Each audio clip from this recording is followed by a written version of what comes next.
এবং শিলং থেকে আমি চলে যাচ্ছি কাজিরাঙা। এবার আমাদের সঙ্গে মা রয়েছে যে জোর করে গেছে। সরাইঘাটের এটাই একটা সুবিধে যে সাধারণত লেট করে না, আর প্রথমত দ্বিতীয়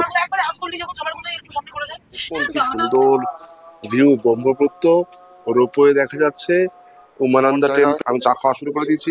এইখানে সুন্দর একটা কিচেন। ওইদিকে পল্টন বাজার, প্রচন্ড হ্যাপেনিং প্লেস, প্রচুর স্ট্রিট ফুডের দোকান, প্রচুর সস্তার হোটেল আছে এখানে। মানে সবজি চকচক করছে একদম। মানে আমার গুয়াহাটি মেঘালয় কাজিরাঙা সিরিজের প্রথম ভিডিওতে আপনাদের স্বাগত। এই পর্বের সংক্ষিপ্ত ভিডিওতে আমরা দেখে নেব সরাইঘাট এক্সপ্রেসের অভিজ্ঞতার কথা, কামাখ্যা মন্দির দর্শনের যাবতীয় তথ্য এবং আমরা গুয়াহাটিতে এক রাতের জন্য যে এয়ারবিএনবিতে ছিলাম তার অভিজ্ঞতার কথা। এইসব শিলং অবশ্যই এক্সপ্লোর করবো। এক্সপ্লোর করে আমরা চলে যাবো কাজিরাঙা। তো এর একটা সংক্ষিপ্ত বিবরণী আপনাদের দেবো। অনেক দেখুন, এই ট্রিপ করে খুব যেটা আমার মনে হয় যে খুব খুব সবাই জানে আর কি, মানে শিলংয়ের ট্রিপটা মানে কেউ যে মানে খুব সহজেই এটা করা যায়। তবুও কিছু কিছু ছোট ছোট বিষয় থাকে যেগুলোকে ইনফরমেশনটা দিলে আপনাদের ভালো হয় এবং আমারও ভালো থাকে, এবং সাথে সাথে কিছু মানে হ্যান্ডি ইনফরমেশন পাওয়া যায়। পার্টিকুলারলি হোটেলের ক্ষেত্রে যেটা খুবই গুরুত্বপূর্ণ। আপনি চাইলেই যে কোনো হোটেল মেক মাই ট্রিপে বুক করতে পারেন, কিন্তু এরকম ভাবে ট্রিপটাকে সাজালে আপনার ফ্যামিলি খুব সুন্দর করে ঘুরতে পারবেন, অ্যাডভেঞ্চারটাও করতে পারবেন, সাথে সাথে সেটা অ্যাসেট ফ্রি হবে। তার জন্যই অনেক খাটাখাটি করতে হয়। মানে সেটা এমনি এমনি হয় না। সেটা ট্রাভেল এজেন্ট এমনিতে করে দিলে সেটা আপনার মানসিকতার সঙ্গে ঠিক করবে কি করবে না, সেগুলো খুব বড় বড় ব্যাপার। তো সেই বিষয়টাকে আমরা দেখেছি। মানে এইটা যদি বলেন যে সেইটা খুব ইম্পর্টেন্ট। মানে খুব একটা খুব বড় ট্রাভেল এজেন্টের মাধ্যমে একটা খুব একটা লাভিস আপনি একটা ট্যুর করতেই পারেন। সেটা কতটা টাচ করে সেই ট্যুরটা, সেইটা আমার একটা প্রশ্ন। এবং দীর্ঘদিন ধরে ঘুরে বেড়ানোর পরিপ্রেক্ষিতে আমি দেখতে পেয়েছি সেই বিষয়গুলো আমার কাছে খুব গুরুত্বপূর্ণ। সেই জায়গাটাকে জানা, সেই জায়গাটার একটা প্রাথমিক ইতিহাস, প্রাথমিক সংস্কৃতি, এখানকার মানুষের সঙ্গে কথা বলা, তাহলে একটা লেনদেন তৈরি হয়। যদিও এই কথাটা আমি আগেও বলেছি। তো সেইটাই তো আমরা মানে আমাদের তো যারা মানে মধ্যবিত্ত বাঙালি যারা কেরানিং গিরি করে আমাদের পেট চলে, তাদের ক্ষেত্রে তো সময়টাও খুব একটা ব্যাপার যে একটা 10 দিনের মধ্যেই এটাকে কমপ্লিট করতে হবে, 8 দিনের মধ্যেই করতে হবে। সেই ক্ষেত্রে আমরা ওই 8-9 দিন সময়টা নিয়েছি। একদিন প্রথম দিন গুয়াহাটি করবো, তারপরের দিনকে চলে যাবো ডাউকি। ডাউকি থেকে চলে আসবো চেরাপুঞ্জি, চেরাপুঞ্জি থেকে শিলং, শিলং থেকে কাজিরাঙা। এটা উল্টো হতে পারে, এরকম কোনো মানে ফিক্সড কোনো নিয়ম বা কোনো রুট নেই। আপনার সুবিধা মতো আমি এটা করারটা কারণ কাজিরাঙা যদি ডাউকি থেকে আমি কাজিরাঙা যান যেতে 7 ঘন্টা সময় লাগবে, সেইটাকে আমি অ্যাভয়েড করতে চেয়েছি বলে ডাউকিটাকে প্রথমে রেখেছি। এবং শিলং থেকে আমি চলে যাচ্ছি কাজিরাঙা, তাতে আমার ওই স্টেজটা একটুখানি কম সময় লাগবে। তো এই ইনফরমেশনটা দেওয়ার। আর যথারীতি আমি গাড়ির জন্য হোটেল যেগুলো বুক করেছি আমি প্রত্যেক কটা হোটেলের রিভিউ দিয়ে দেবো। অনেক খাটাখাটি করে এয়ারবিএনবির মাধ্যমে দেখে শুনে তার সঙ্গে ব্যক্তিগতভাবে আগে থেকে যোগাযোগ করে এই হোটেলগুলোকে আমি পেয়েছি। সেক্ষেত্রে আর গাড়ির ক্ষেত্রে যেটা রাজস্থান থেকে আমি করেছিলাম, সেলফ ড্রাইভ কার নিয়েছিলাম ওখানে ওরিক্স থেকে, যেটা ছিল মাই চয়েস কার থেকে। এবারে এখানে একটা লোকাল প্লেয়ার আছে, সেটা হচ্ছে গো ইজি বলে, ওর রিভিউটা আমি দিয়ে দেবো। বিটার অফ ভিসা নিয়েছি, 2600 টাকা করে পার ডে নেবে, তেল এক্সট্রা আর আদার এক্সট্রা। তো এই বিষয়গুলোকে নিয়ে আমরা সরাইঘাট চলছে। তো বহুদিন তাদের ট্রেনে ট্রাভেল করছি, সরাইঘাটে থার্ড এসির অভিজ্ঞতা শেয়ার করার চেষ্টা করছি। এখন পর্যন্ত ঠিকঠাক 5 মিনিট লেটে ছেড়েছে, আদারওয়াইজ ঠিক আছে। দেখ অবস্থা ভালো নয়, লাগছে তো। না না না বাবু, ঠান্ডা লেগে যাবে। পঙ্কা নাম্বার 9, পঙ্কা 2। না না না, ওর ঠান্ডাটা বেশ ভালোই লাগছে। এবার আমাদের সঙ্গে মা রয়েছে যে জোর করে গেছে। রামদত্ত, তো আপনি বলুন কেমন লাগছে আপনার? ঠান্ডা লাগছে? আর ডান্স মানে মা কি বলছে? কানে টুপিটা পর। ট্রেন ঠিক সময় চলছে। সরাইঘাটের এটাই একটা সুবিধে যে সাধারণত লেট করে না, আর প্রথমত দ্বিতীয়ত একটুখানি অন্যান্য ট্রেন কামরূপ টামরুপ থেকে পরিষ্কার পরিচ্ছন্ন। তো মোটামুটি এখন 8টা বেজে গেছে, রাইট টাইম 10টাতেই ঢোকাবে। তো আমাদের যে এয়ারবিএনবিটা বুক করেছি সেই এয়ারবিএনবিটা 1টার সময় চেক ইন দেবে। তো এইটা একটা চিন্তার বিষয় যে 2 ঘন্টার সময় আমরা ওইখানে লাগেজটা রেখে কিছু একটা অ্যাক্টিভিটি করতে হবে। তো হোয়াট এভার। তো প্রচণ্ড কুয়াশা, এই 8টার সময়তেও কুয়াশা। ভর্তি, মা উঠে পড়েছে ব্যথা বেদনায় কাতর। আর আমার পঙ্কা 2, পঙ্কা 1 দুজনেই ঘুমোচ্ছে 8টা পর্যন্ত। উঠে পড় বাবা, উঠে পড় বাবা, ওঠ। কামাখ্যা জংশন, গুয়াহাটির আগে stoppage Kamakhya Saraighat junction. Express আমাদেরকে মোটামুটি ঠিকঠাক সময়ে নামিয়ে দিয়েছিল। 10:10 আমরা গুয়াহাটি স্টেশনে পৌঁছে যাই। আর আমাদের যে এয়ারবিএনবিটা বুক করেছিল, যারা বলেছিল 1টার সময় অ্যাপার্টমেন্ট অ্যালাউড করবে, তারাও কিন্তু বলে না, আপনারা চলে আসুন, 11টার মধ্যেই আপনাদেরকে অ্যাপার্টমেন্ট দিয়ে দেবো। তো আমরা 2.5 কিলোমিটার ডিস্টেন্স ছিল আমাদের স্টেশন থেকে, গুয়াহাটি স্টেশন থেকে এয়ারবিএনবি, যেটা ছিল ব্রহ্মপুত্র নদীর ধারেতেই। তো সেখানে আমরা চলে যাই, চলে গিয়ে লাগেজ আনলোড করি এবং একটু রিফ্রেশ হয়েই আমরা বেরিয়ে পড়ি কামাখ্যা মন্দিরের উদ্দেশ্য।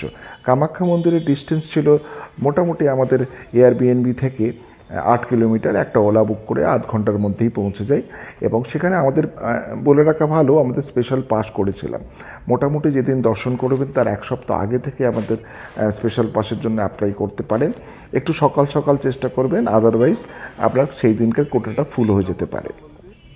তো আপনার সচিত্র পরিচয়পত্র আপলোড করে 500 টাকার বিনিময়ে একজনের পাস আপনি পেতে পারেন।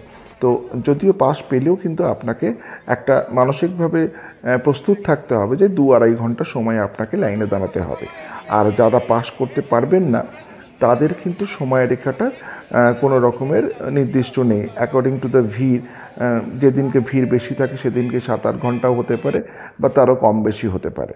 সেইটা মাথায় রাখবেন। এইটা এই জন্যই বললাম, বয়স্কদের জন্য এবং বাচ্চাদের জন্য। মিউজিয়াম একটা আছে, এইদিকে হচ্ছে গুয়াহাটি হাইকোর্ট, ওইদিকে গুয়াহাটি প্ল্যানেটোরিয়াম। মানে এইটা হচ্ছে গুয়াহাটির স্টেশনের এপাশটা, মানে পান বাজার, যেখানে 1 নম্বর প্ল্যাটফর্মের এপাশটা। আর আর ওপাশটা হচ্ছে পল্টন বাজার, যেটাই খুব প্রচণ্ড ক্যাওটিক জায়গা, যেটা সবাই ওইখানে সামনে হোটেল টোটেলগুলো রয়েছে। তো এইটা হচ্ছে একটা বেসিক ব্যাপার। যদি ওইদিকে যান 6-7 নম্বর প্ল্যাটফর্মের ওইদিকে পল্টন বাজার, প্রচণ্ড হ্যাপেনিং প্লেস, প্রচুর স্ট্রিট ফুডের দোকান, প্রচুর সস্তার হোটেল আছে। আর আমি যেটা চুজ করেছি মানে এয়ারবিএনবিটা, সেটা হচ্ছে ব্রহ্মপুত্র নদীর ধারে। সেটা মোটামুটি 4,500 টাকায় পেয়ে যাবেন। 2-2.5খানা রুম, রান্নার সুন্দর ব্যবস্থা দেখিয়ে দিয়েছি। তো এইরকম একটা ব্যাপার, মানে অ্যাপারেন্টলি শহরটার এপাশটা যেটুকু মানে খুব ভালো লাগবে, মোটামুটি পরিষ্কার পরিচ্ছন্ন, ভালো শহর অ্যাপারেন্টলি যেটুকু মনে হচ্ছে। কামাখ্যা মন্দির এক্সপ্লোর করে আমরা বেরিয়ে পড়েছি, মানে ঠিক আমি বেরিয়ে পড়েছি। আমি যেখানটা রয়েছি সেটা হচ্ছে আপনার ওই এমজি রোড।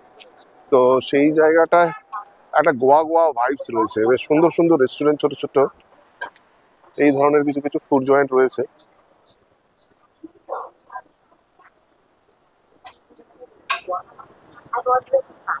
এই ধরনেরও কিছু ফুড জয়েন্ট রয়েছে, ধোসা, হ্যাং আউট, কি সব মাল্টি কুইজিন রেস্টুরেন্ট। তো এটা একদম যেখানে রয়েছি আপনার ওই এয়ারবিএনবির একদম পাশে। তো তো এই জায়গাটার ভাইবসটা আমার তো খুব ভালো লেগেছে। একদিনের জন্য এসেছি এই জায়গাটা, আর একদিন আমার মাও বলছে যে আর 1-2 দিন থাকলে ভালো হতো। যাই হোক, আমাদের পুরো আইটিনারির মধ্যে রয়েছে। যদিও আমরা আজকে ওই যেহেতু কামাখ্যা থেকে ফিরতে দেরি হলো, তো আমরা ওই এইদিকে, এইটা হচ্ছে প্ল্যানেটোরিয়াম, পেছন দিকে হাইকোর্ট, ওইখানে একটা খুব বড় মন্দির রয়েছে। সেই মন্দির সংক্রান্ত কিছু একটা মেলা টেলা বসেছে এখানটা। দেখুন কত সুন্দর সুন্দর সব ইটারিস, ফ্যাট বেলিজ, 4 সিজন, আরো একটা কি বললো, হ্যাঁ বিচিঙ্গা, যেটার নাম বললো সেটা সামনেই দাঁড়িয়ে আছে। দেখো কলকাতার ব্র্যান্ড এখানে, যারা নাম জান বাজার।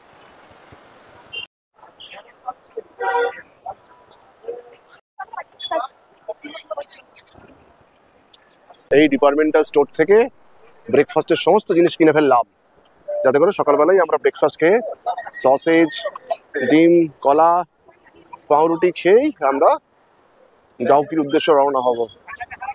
ঠিক আছে, দেখি শরীর টরীর সব ঠিক থাকলেই হলো। Let's see.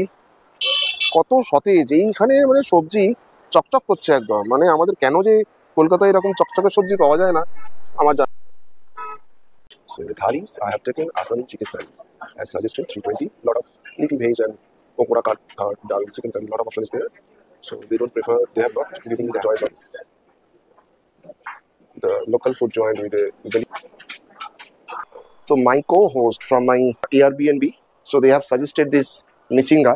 I got the thali within a 5 minute span, and thanks to your good name. So I don't Nice know to talk about to you. the Nice food. So I have not tried. It's in my hand. So we'll definitely check whatever. We have booked Airbnb.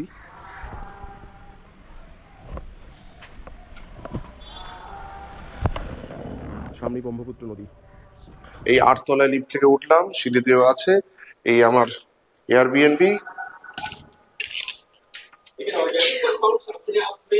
ঢুকেই এরকম একটা সুন্দর একটা বসার জায়গায় আমার পঙ্কা ধূপ রুটি বসে দেখতে শুরু হয়ে গেছে। এইখানে সোজা গেলাম, গিয়ে এখানে একটা খাবার জায়গা, আমি চা খাওয়া শুরু করে দিয়েছি। এইখানে সুন্দর একটা কিচেন, এখানে একটা আছে ব্যালকনি, সার্ভিস ব্যালকনি রয়েছে। এখানে আর একটা রুম পাশ থেকে। এখানে কত রকমের বই, যদি অসমীয়া বই প্রচুর রয়েছে। এই সেইখানে একটা বসার জায়গা, এখানে একটা ব্যালকনিটা আগিয়ে দেখেছি।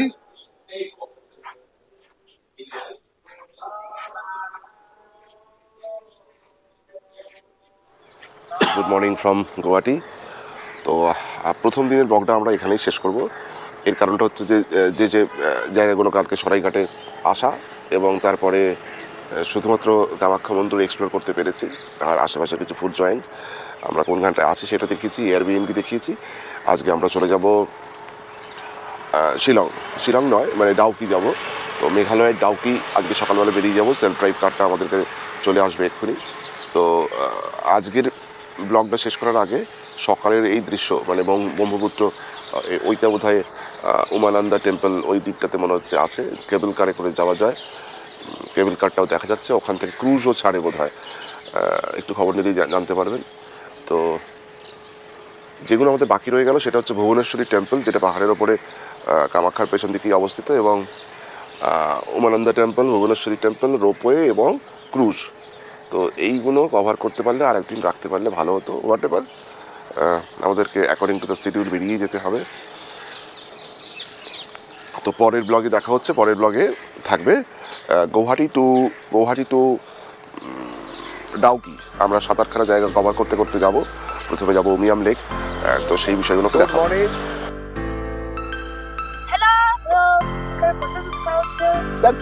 কোথায় হবে আমাদের ডেস্টিনেশনটা হবে ডাউকি বা মৌলিন লং।